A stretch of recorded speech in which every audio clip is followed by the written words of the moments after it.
বিশাল এক মাছ বিশাল কি মাছ ভাই এটা কাতল কাতল মাছ না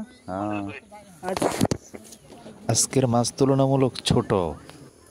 আমাদের মাদ্রাসার পাশে একটা নদী আছে, সেই নদীতে অনেক বড় বড় মাছ পাওয়া যায়, বোয়াল মাছ, কাতল মাছ, আরো কত জাতের মাছ।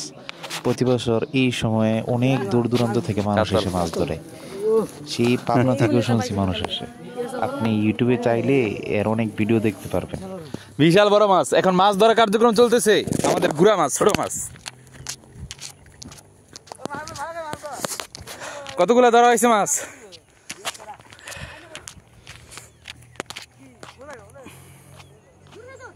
হ্যাঁ হ্যাঁ রাখো খালি, রাখো রাখো খালি। এই তো এই যে এই যে ছোট। রাখো রাখো। হ্যাঁ হ্যাঁ হ্যাঁ